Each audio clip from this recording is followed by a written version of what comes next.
You're listening to Cards to the Moon, a podcast about trading cards from both a collector and investor perspective. We hope you'll stick around for the ride as we take a deep dive into the state of the hobby, share some hot takes, hopefully some useful advice, and fun stories along the way. Hey guys, welcome to another episode of Cards to the Moon. I'm Clark, and I'm joined again with Hyung and John. How's it going, guys? What's up, guys? Nice of you guys to join again. So before we get into our hobby headline segment at the top of the show, I've got a question for Hyung. You know, back in episode 1, you mentioned you were going after the Ohtani Topps update, and I think that was a rookie variation auto, right? Right, yeah. Number 5? It's not numbered, but the print run was approximately 5. Okay. And a lot of people didn't know that. But apparently more people than I thought, because I did not win the card, unfortunately. Shoot. I really, I guess, didn't think that it was going to go as high as it did. I believe it closed at like 4.5K. And for an Ohtani paper card, you know, that's, you know, pretty high. Yeah, but then if you think about it, it was totally worth it, because I don't think you're going to see one of those for sale, you know, maybe ever. You know, that might not even come across eBay, right? So, but I did pick up a Luka Select Silver on your kind of recommendation.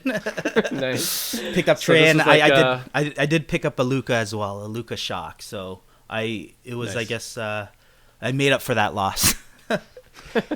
Nice. Redemption shopping, right? In other words. Exactly. Emotional shopping. Yeah. Tilt. Thanks for the update. All right, so let's get into hobby headlines. So we talked extensively about grading cards just in episode 2, and one of those third-party grading companies, PSA, announced they caught up on their huge backlog of submissions, which means they should be sending back a bunch of slabs back to collectors relatively soon.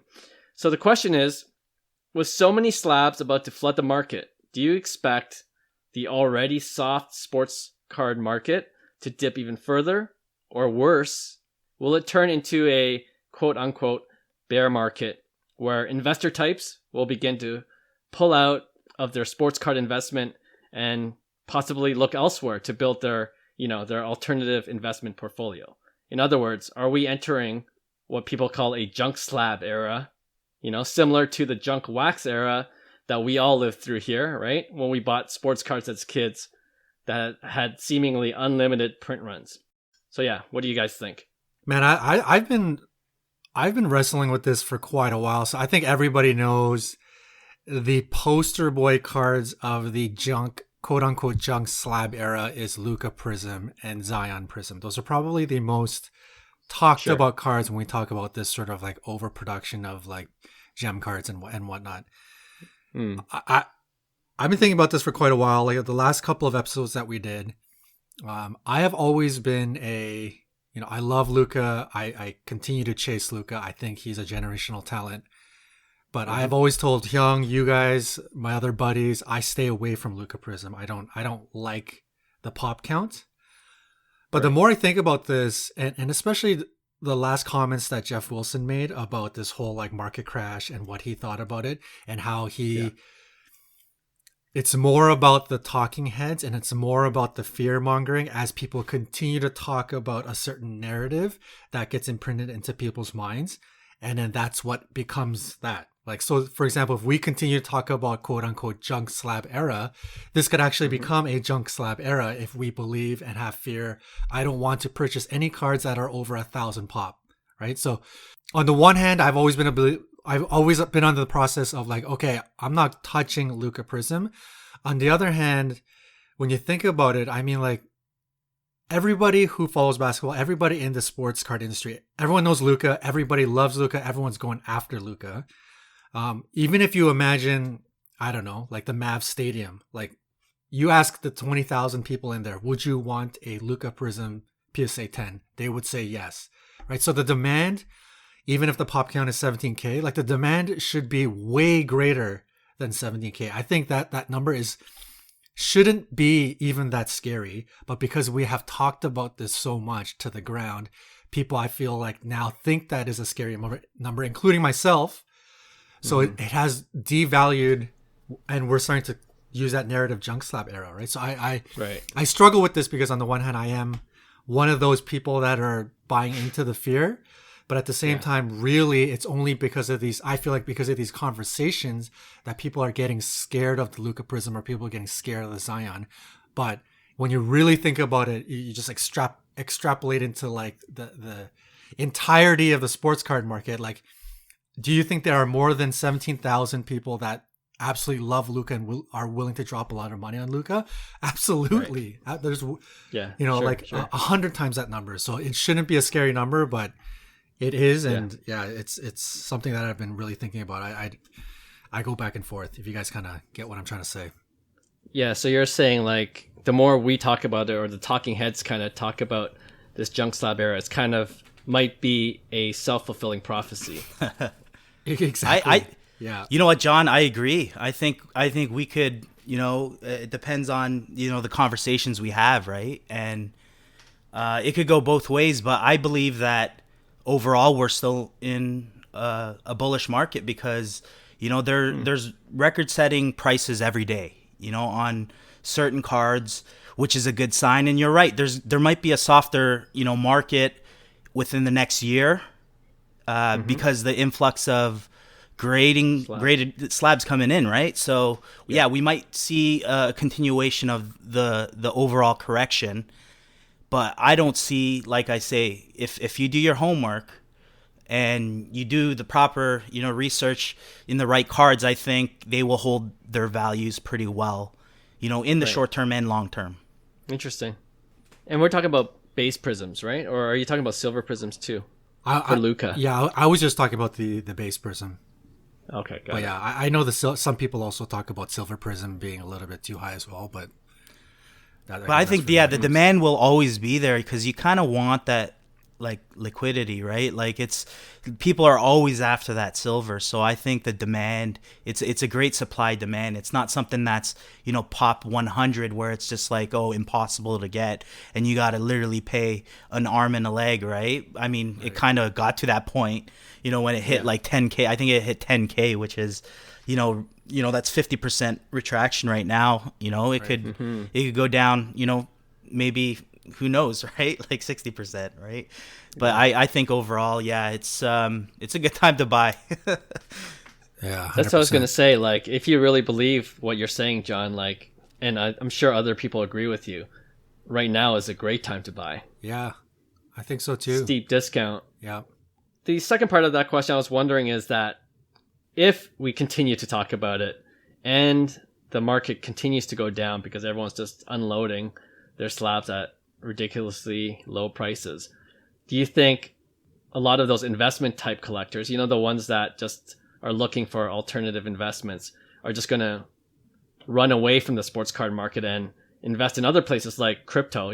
There's been a strong correlation between people investing in crypto and then that correlating with the sports card market taking a dip as well. Do you think that's a possibility, or do you think everyone's just going to diversify and invest in everything? I think people will, the people that do their homework, like I said, will do their homework. They'll see that this can be a sound investment and they could see future potential with it, right? I think that's the thing. It's like if you're looking for the latest and greatest, the people that, go, all in on the latest, cryptocurrency without any fundamentals, I think you're going to get burned. And that's what's probably going to happen. To be honest, you're going to lose a lot of the people that aren't in it for, I guess, the long term or the investment portion. And they're looking to make a quick buck. And unfortunately, it's not a market right now. And I think once we pass that hurdle and everything catches up, and each release gets interesting by all these Panini and Topps and whatnot, I think it's a bright future. Yeah, for sure. Yeah, we don't know what exactly is going to happen, but I think based on the last conversations that we've had, we have all kind of agreed that, it doesn't appear that like a lot of people have left the hobby. It still feels like the energy is still high. Card show attendance is like raring to go. So I want to believe, I think it should be fine, but definitely the base card game will definitely change. I think what we saw in March of 2020, in June of 2020, like it was so volatile. Like Luka would go into the playoffs in COVID, he would drop a 40 piece and his card would go 100% overnight. Like his optic would go from 500 US to like 1100 US in one night, like base optic, right? So I think that the whole flipping game and people who came into this, like sneakerheads who came into it, and small investors who came into it, thinking they can just quickly flip base and make a killing. I think a lot of them got burned. I think a lot of them found out, hey, it's not that easy to sell cards. Ooh, eBay takes a lot of percentage. Ooh, these consignments take a lot of percentage. Oh, I got to pack all these cards. I got to do all this work. And those types of people may have given up on the base game. So I think the base game portion, that landscape will change. I feel like I don't know the answer, but yeah, that's just my opinion. I think now we're gonna start to see if a great, like for example Chris Paul, he's killing it right now. We're gonna start seeing his. You're not gonna see 100% increase overnight. You might see a 5% bump or a 10% bump, which is still a when you talk about investments, that's a big jump in a card price, right? So I think we're gonna start to see more, like Hyung was saying, more fundamentals involved in the investments rather than this sort of crazy volatile train that we've been on. And the other thing is with PSA, when they come back and offer the different services, I think they're changing their pricing structure. So it won't be it will be more, I think, cost prohibitive to just submit anything. We talked about this before, right? So in theory, we shouldn't have as many slabs as we've seen like earlier this year, which was crazy when everything was being submitted to PSA or to even other grading companies. So to me, I think that's kind of an indicator as well that this is kind of this unique situation we're in where everyone got hyped about the hobby so quickly, so fast. And now everything's the dust is kind of settling. And yeah, like you guys, I'm pretty bullish on the rest of 2021, how the sports card market's going to turn out. For sure. 100%. It'll be an interesting topic to now talk about. Okay, if we're gonna, what's gonna the landscape is changing on all these like junk, quote unquote junk slab. It'll be interesting to see what's gonna happen to PSA 9s, PSA 8s, PSA 7s, which were generally traded for pretty decent amounts. I'm interested to see what happens to those slabs. That's a really good point because I actually just checked the price of my PSA 9 Silver Prism Trae Young, and you could get it for under $400 now, which hurts me. That's crazy. It hurts me because it's 65% discount right now. Clark, that's when you need to open up your wallet and just buy all the Trae Young 9s on the market. This is your op. Crazy. But the thing is, like back to your point, John, like the PSA 9s, I don't know if there's going to be a strong enough market for it moving forward because PSA 10s were so expensive for some of these cards that PSA 9 was a good alternative solution, right? It still had some liquidity. But if PSA 10s are dropping at a significant rate, I would rather obviously get a Trae Young Silver Prism PSA 10 for $1,500 instead of $3,500, what it was earlier this year. Yeah, for sure. It's crazy. That's crazy. Prices are this low, but like I said, it's a good buying opportunity, right? Like I literally made a local deal for a Trae Silver for $750 Canadian, and he's still. I mean, he might do some crazy stuff. You never know, but I still think for a PSA 10 Silver, that's pretty cheap, right? So there's a lot of cards. I think we could say. The market's down and stuff, but I'm telling you, man, we're in the the peak of the market, and we're saying I wish prices cooled down because I will go on a buying spree, right? So here it is. It's like put your money where your mouth is. Exactly. Yeah. I can't help but think Lamine James. Shout out to Lamine James. one of his posts was like, "Oh, this is the time to buy. This is the dip," and the answer was like, "You guys still have money?" Like, Yeah. I think everybody's like just over leveraged like to the max right now. No one's got money to spend, even though everybody clearly recognizes this is like a low, a great time to buy. For sure. All right, cool. We're going to introduce another new segment, and it's called Top 5. And essentially what this segment is about is we'll ask one person to come up with their top 5 list of anything hobby related. So this week, we decided to ask Hyung to come up with his top 5 Fernando Tatis rookie cards. We know he's on fire right now. He's been doing nothing but hitting.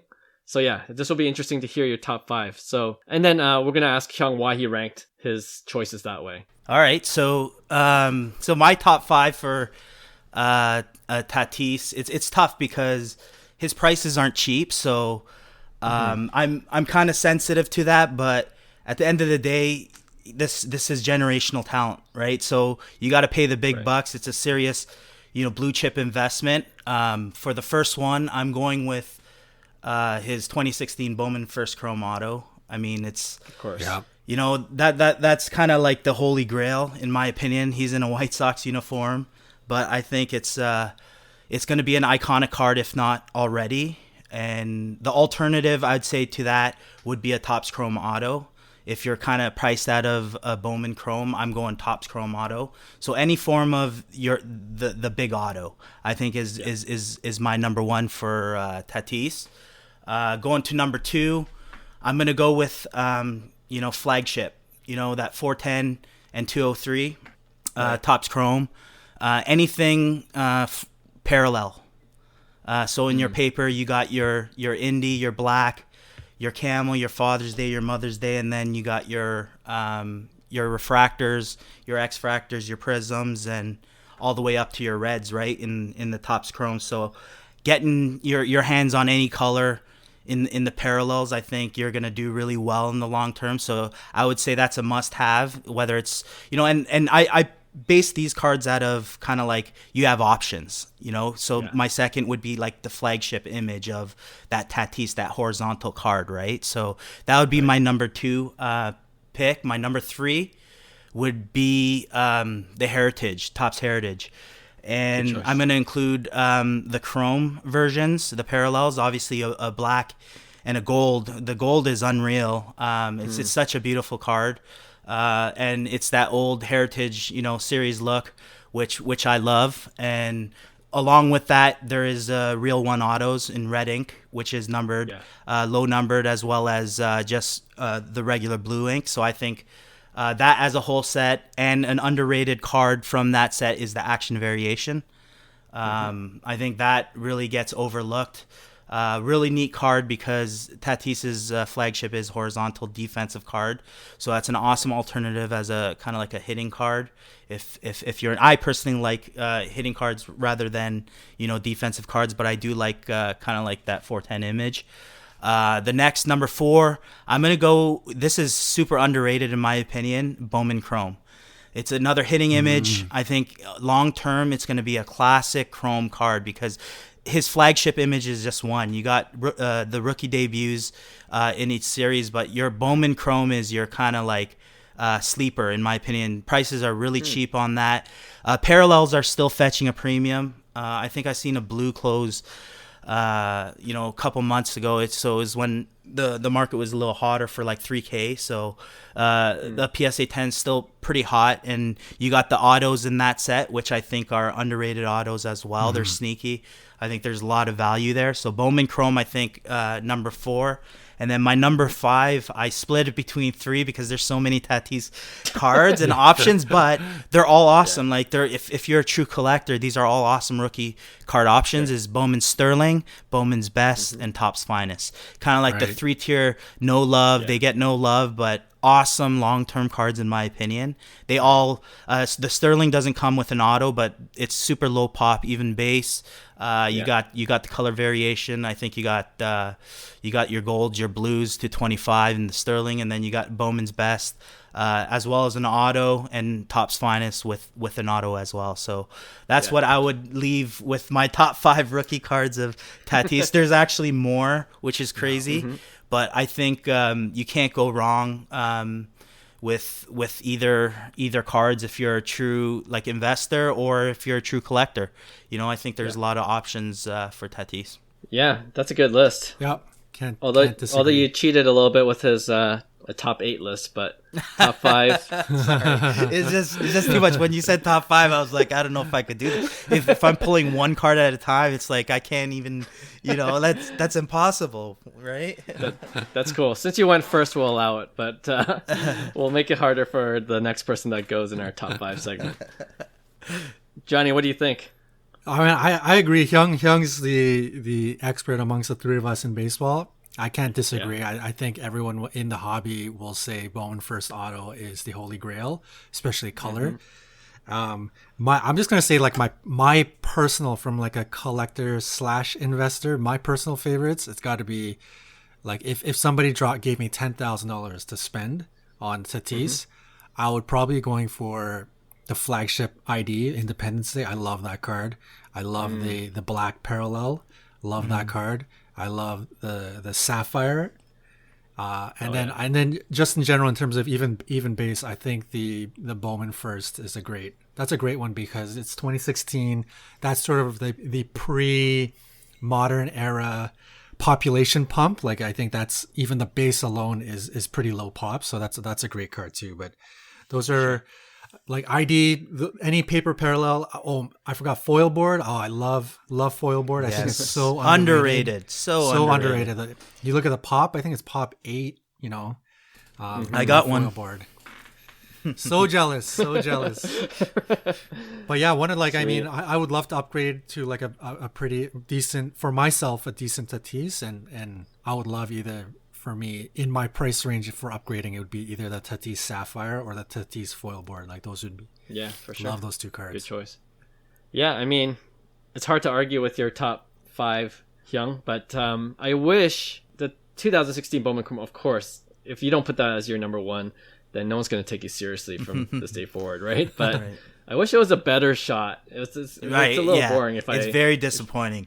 Very honestly, that was the number one reason, because I remember I was looking at it from a hobbyist. It's like, I just don't like the image, and my motto was, I guess this is where it burns you, right? Collect what you love, right? Yeah. And I honestly didn't. I love the image now with the price tag, right? So it's like, sure, it's justifiable. Who cares if he was in Chicago? We'll talk about James Shield trade. That was amazing. Like what happened with Chicago there. So at the prices you can get for the 2016 Bowman Chrome, he could be sitting on the bench. All right, right. And, that's crazy. That was the craziest trade, by the way. Just unbelievable. If you look at what ridiculous, what the White Sox got out of that, like what they actually got out of that. I mean, they did get $50 million, I think, additional cash, but that was crazy. But anyway, sorry to.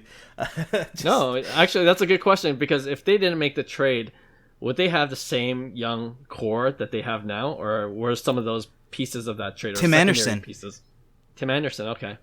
Right, but how about like Eloy or Louis? That's a scary lineup right there, though. I tell you that. You know what I mean? Yeah, that's really scary. Yeah, White Sox. Yeah, what could have been? And Jose Abreu, underrated Jose Abreu, 100%. Yeah, he's solid every year, consistent. He's gonna mash.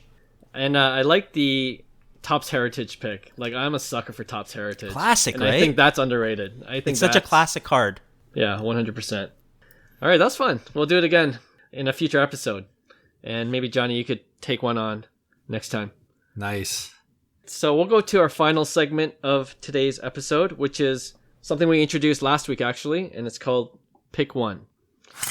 And this is where we choose 2 players and pit them against each other, and we ask, who would we rather invest in? All right? So our first Pick One challenge is between Devin Booker of the Phoenix Suns versus Donovan Mitchell of the Utah Jazz. Both teams are primed to go deeper into the NBA playoffs. They're the ones that are carrying the team, arguably. So yeah, who would you rather invest in? This one's a tough one, Clark, because I was actually looking at both guys, right? So for me, it's difficult because, Donovan Mitchell has proven everything. I mean, this guy's a beast, and he's fun. He was always fun to watch. But for me, I'm going to go with Devin Booker. I think he's putting up some crazy numbers, and it's going to be fun to watch him keep going. And I love one card that I think is a big card for him is I really like his court side. So I'm biased for the card. So I'm in on Booker over Mitchell based on just the card aesthetics alone. That's cool. That card is so underrated for Devin Booker. Oh man, regret not picking it up. I'm Booker too. I'm a little biased because I personally like Booker better. So in this situation, I think most people kind of agree here. It's almost like a coin flip between these two guys in terms of talent. Yeah. I personally like Booker. I like, the Suns are fun to cheer on. I love Chris Paul. Mitchell, people hate on Utah. I hate on them too. No offense to anybody from Utah, but we most of us grew up in the Jordan era. We hated when Utah came against Jordan. Like Malone, Stockton, Jeff Hornacek. They were beasts. What a monster team, man! But I hated Utah, so it's But it's one of those things that we talked about it before, like certain elite talent being on teams that are either really bad or teams that are generally not well perceived by the market. Like anything can happen, man. Like if Donovan Mitchell gets bumped out of the playoffs this year, next year, all of a sudden he gets traded to the Lakers. I don't know. And, and next thing you know, his card is worth double Devin Booker's, right? So anything can really happen here. But just out of my own personal bias, I pick Booker. Okay. I'm going to go with Donovan Mitchell, actually, for two reasons. The first is I think Devin Booker's prices are just really high now, right? So, and Donovan Mitchell's has been kind of maintaining where it's been throughout the playoff run, in my opinion. It might have gone up since last week because of the performance of the Jazz. But I mean, I think there's a deal to be had for Donovan Mitchell rookie cards, especially his autos. Like, I'm eyeing Donruss Optic rookie auto base, and it hasn't budged in terms of pricing. Autos are so underrated in basketball. It's unbelievable. I still don't get it. But to me, that's why it's like I look at it like a nice auto, and if it's on like a nice card, I'm in. Like I'm buying it for the card, because who knows, in 20 years you look back and you're like, if a LeBron signed a Topps Chrome, like, you know what I mean? It's like, hey, it might be different in the future, right? So yeah. No, exactly. And my other reason for picking Donovan Mitchell is I actually thought of picking up a Devin Booker Prism like a couple years ago, and I never did. So I can't go in now, knowing that I could have gotten it for $100. Yeah, you know what I mean? That will keep it's you hurting away. me. Yeah, I totally feel that. Clark, I agree with you, man. Like, you know what? I've always liked Devin Booker, and when I got back in the hobby about 18 months ago, I started. Devin Booker was one of the first Prism cards I looked at, and back then, believe it or not, my budget per card PSA 10 was $100 Canadian. Right. And the Devin Booker card, it was right out of my price range. It was going for like 160, 175. We're talking like 130 US, like tiny money. PSA 10 Prism. Sure. It's not even that long ago. And I remember one night, I didn't know who Gary Vee was at the time, and I hope listeners don't give me flack for that. But I remember watching the Devin Booker, and cards start to go up. I think at the time I was tracking Jokic Prism was super cheap, Embiid Prism was super cheap, under $100, and Booker was one of the other ones. And Booker was around 200, still a little bit out of my price range, but I was keeping an eye on it, hoping it would come down. And overnight, the card went from 300 to 400, and it hit 800. And I didn't know why it hit $800 out of nowhere. And I realized that Gary Vee released an Instagram post of him, a photo of "I'm back, boys" or something like that, and there's like stacks of Booker's and Kevin Durant tops in the background. And overnight, that card went up, and it's never come down from that sort of 800 US mark since that day. And I'm with you. Like I don't own any Devin Booker. I love Devin Booker, but I don't own it because like I just can't pull the trigger. I do feel you're right in that I still feel Devin Booker's a little bit overpriced for what he's accomplished versus Donovan Mitchell versus Jason Tatum. These guys are all very similar elite talents, Ja Morant. But yeah, I'm with you, man. That's a great point. It's funny though. When we first started in the hobby, we had these budgets that we wouldn't go over, and now we look at our budgets now. What's a budget? What's a budget? What's a budget? It's a deal, right? It means it's a deal. It's a good deal, right? All right. Our second pick one challenge today, we're going to go to tennis, and it's going to be between Novak Djokovic. I think he just won the French Open. And stud. Of course, Roger Federer, one of the all-time greats. So who are you going with between Joker and Federer? I'm going Federer just because his Net Pro Elite card. That is probably one of the greatest cards. It's sweet. The image for me. I'm a card.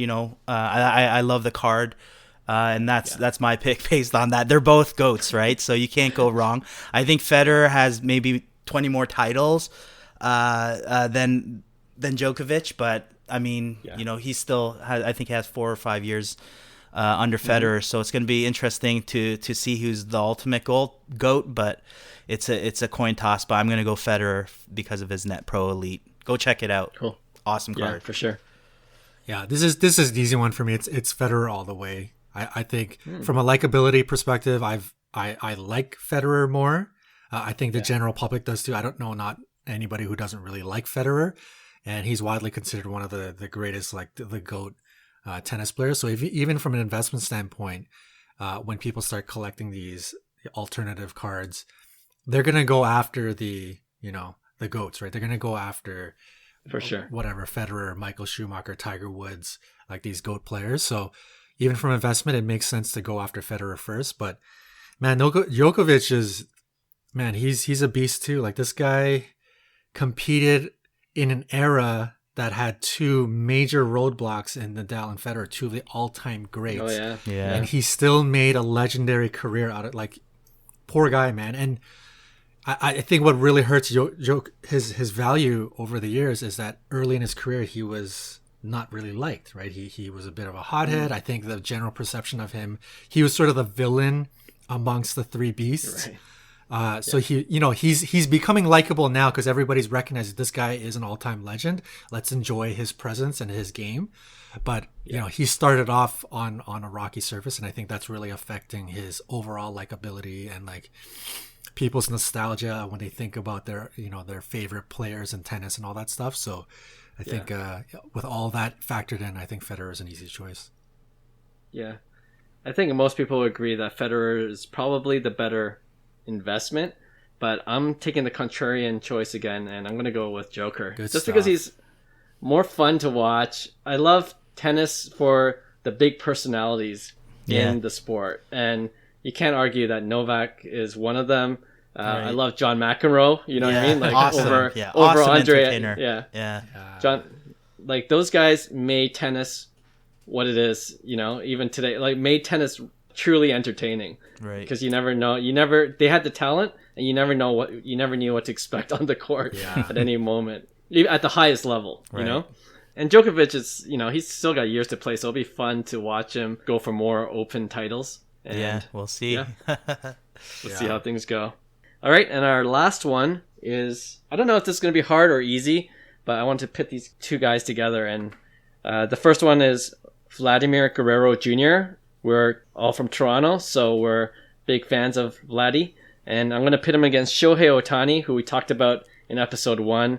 We talked about him being a one-of-a-kind player. But the reason why I put these two together is if you look at the Vegas odds now of who's going to win AL MVP, who would you say is number one now at this point? It could change tomorrow, but who's number one?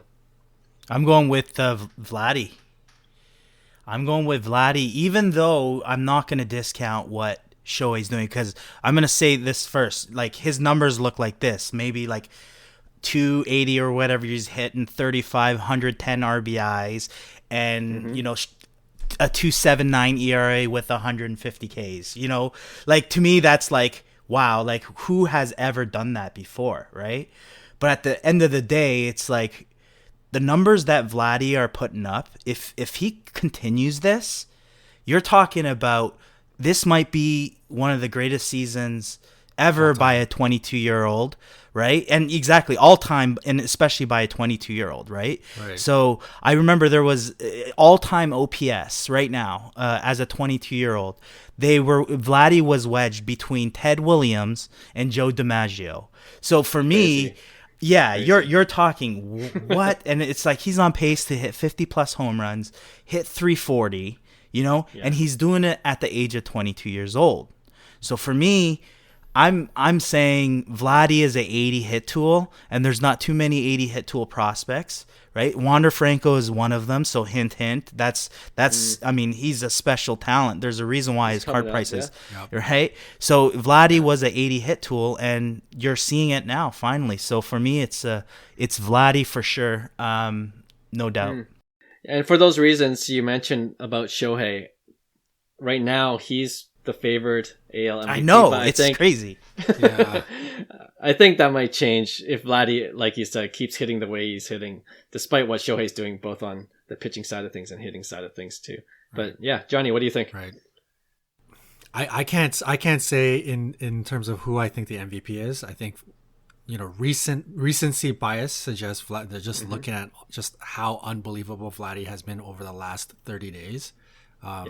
Recency bias will say Vladdy is the got a little bit of the edge over Ohtani because Ohtani has cooled down a little bit. But if I'm going to switch gears to just like strictly investments, this is even from an investment standpoint, this is pretty tough, man. Like, I think Vladdy is still undervalued compared to all of the other big time studs in the MLB. When we're talking about Acuna and Tatis and some of the big boys. 100%. I think Vladdy's still got a lot of room to grow to catch up to values that people are willing to pay for top high-end talent. At the same time, you got Ohtani on the other side, who is a complete unicorn. Like, this guy is nothing we've ever seen in the modern era. Maybe in all of baseball, like people are saying going back all the way to Babe Ruth. Nothing I've ever seen. It's exciting. He's exciting to watch. He's got power. He strikes out people. From an investment standpoint, you're talking about investing in a unicorn. I know people are a little bit scared of, you know, the injury scares and whatnot, but then you also have you got to think about the audience or the clientele who would be purchasing Ohtani. It would be the regular sports card market, baseball market, and then you got Asia markets, Japanese markets that are after this guy too, right? So I think from like a global perspective, I would give the edge to Ohtani as an overall investment. But like I said, Vladdy, I don't know. Vladdy's still got a lot of room to grow. So this is a tough one, but I'm going to give a small edge to Ohtani because he's a unicorn. I thought you were going to choose Vladdy for sure, and I was about to call both of you homers. That kind of ruined it for me. Sorry, buddy. But those are good reasons for sure to go with Ohtani. I guess it was harder than I thought it would be, because I thought Vladdy would be the obvious choice for us, taking the bias out of us, the Toronto bias out of us. But well, we didn't get your pick, man. I know. I'm going back and forth even now, but I think I'm gonna go Vladimir. You almost convinced me with your argument. Yeah, that was pretty close. Holy. It was a no brainer first, you know. And then he brought in the global market. I'm like, shoot, that's true. That's a really good point. But oh man, Vladimir is so fun to watch, and I think he's just starting. You know what I mean? And I think as the game progresses, like as baseball becomes more popular, which I believe will, like I know people who are saying baseball's dying, and I know Hyung, you hate when people say that too, right? The sport's dying, but I think the sport's actually going to get more exciting. especially as MLB hopefully allows some of these players to do their thing, to market themselves the way they should market themselves, Right. and stop restricting how they should act, right? For sure. And I think Vladimir Guerrero is going to be one of those key guys to promote the sport of baseball around the world, hopefully. You know, like right now it might not be the case, but man, watching him swing the bat and launching those homers, it's something to see. It's pretty. And we get the privilege of seeing it often, watching a lot of Jays games, right? But yeah, for sure. But like, and to your point, I was going to mention that as well. Like compared to the big three in 2021, which is Acuna, Tatis, and Soto, like the discrepancy between them shouldn't be as big as it is now. Like Vladdy should be closing the gap, and I think he is closing the gap pretty quickly now. But there's still opportunity to get in low. I think there was such a big expectation for Vladdy, you know, coming in as the number one prospect. True. You know, his first chromes were ridiculous. I remember like before the card market got hot. This is probably back in 2018. Like that was the big card. Like there was no Acuna. Yeah. Acuna didn't exist. You know, like you know, and Vladdy was, you know, the card to have, and you know all that hype kind of led to disappointment. You know, as a 20-year-old, right? It's like, what were you doing as a 20-year-old, Clark? You know, and people have all this expectation, but for me, I think that's what really hurt Vlad's cards, and because I've been a holder through the whole time, you know, so I know what it feels to emotionally go through the pain and the joys now, I guess, to actually see. And if you look at our Instagrams, we've been preaching this, you know, since 2019, you know, saying, you know, Vladdy cards are way too underpriced. This guy's an 80 hit tool for a reason. Like, give the guy a break. He's 20 years old, you know, and then sure enough, when he's 22 years old, look what he's doing, right? And that's remember, this is in a time where, I mean, you've seen the batting averages, you know, they're at an all-time low, right? Oh, yes. You know, you don't think about that. And, you know, I know he has that home field advantage that people talk about, but look what he did at Fenway this past, you know, week, right? I mean, he's not just a guy that hits at home, man. He could really hurt you if you make mistakes, and that's what's happening. But I will say this, it's I think pitchers are going to start, you know, not giving him, you know, all these, you know, hittable pitches. I think a lot of the, you know, he's hitting mistakes essentially, and you know, as pitchers, you know, pitch around him more. I like Vladdy's eyes too. Like, I mean, you look at his walk to strikeout ratio. I think that's insane. If you look at it from a objective, like hitting standpoint, what he is doing is insane. Like, we're talking, this is one of the greatest seasons we've seen in modern baseball since, you know, you could call the steroid era, right? So, like, for me to be able to witness this is something special, let alone a 22-year-old, right? Yeah, crazy. Right. How much do you think he learned to swing from his dad? Oh, it's crazy. I mean, it's in the gene. Look, like, he's one of the greatest right-handed hitters of all time too, right? And he never wore batting gloves. That's how OG, you know, Senior was, right? This guy goes up there, picks up the dirt, man. Like it's like, you know, like the 1800s, and just like, just give me the bat, you know? Yeah, I can't even do that in softball. I have to wear gloves. My palms are too sweaty, you know? I know, man.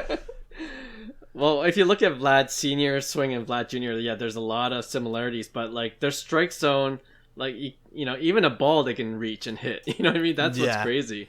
Yeah, for sure. I think that's what I remember about Senior was like his when if he got extended, good night. Like, you know, his extension was ridiculous, and he could literally, you know, put a ball 375 feet to left center field, you know, with a flick of the wrist, you know, on a slider outside in the left-hander's batter's box. Like, this is how good Senior was as a hitter, right? So it's like 100%. I was such a like fan growing up because I grew up. I was born in the early '80s, so Senior. This is when Senior was like, you know, he was the man, like in Montreal, like him, Larry Walker, like all these old school guys, right? So it was a definite blessing to see him, and then also witness that home run that Vladdy hit when he got called up, you know, in that spring training game in Montreal to win it in Montreal. Like, to me, that's iconic just like, for us. Yeah. And after that, I was a fan. I was completely sold. I'm like, this guy is gonna be the best hitter in baseball. And if you see how much I've invested in Vladdy, you'll see. But I didn't invest as much as you'd think, because I got in early, right? I did my homework. I got in early back in 2019. Yeah. So That's awesome. That is awesome. You should check out Hyung's Instagram at Integrity Sports Cards, and you'll see all those Vladdy rookies that he's collected. Yeah, that are about to come back from PSA. yeah, it's been a while. Yeah. Hey man, if you look at Vladdy's sports card journey, it's eerily, for those listening out there that are looking, you know, eerily similar to Luis Robert. I'm just saying, you know, like when we're talking about hype, then not meeting the expectation, still batting great, still young. So I'm, you know, like eerily similar. So just wink, wink, nudge, nudge. Yeah, for sure. I could see that for sure. And it was an injury that took him out. So like, once he comes back fully healthy, oh man, watch out. I can't wait. Yeah. Yeah. It's an underrated buy right now, because he'll probably be back right when playoffs, or right near playoffs, about to start to mold up. And, you know, Chicago could make a deep run, and who knows what kind of damage this kid could make, like Luis Robert can make in the playoffs, and his card could just completely rebound overnight, right? So there's some possibility even within year. I think a lot of flippers and investors are up, you know, offloading to maybe come back into it next year, but it could even happen this year. I'm going to take a look at some listings after this podcast. Oh man. Sure. Luis is so low. I'm so tempted to load up some more. Sweet. All right, that wraps up our pick one segment, and actually it wraps up our podcast episode for today. Just wanted to thank everyone who's been listening so far. This is episode 3. It's been fun doing it with you guys, and yeah, we can't wait to come back with another episode next week. So see you guys later. Sounds good. Awesome. Hey, thanks for listening to Cards to the Moon. We'd really appreciate you subscribing to our podcast wherever you listen to your podcasts. And you can also connect with each of us on Instagram at 5cardguys, or you can follow Hyung at Integrity Sports Cards, or John at TradeU at Recess. You can also check us out at 5cardguys.com. Thanks again, and hope to connect soon.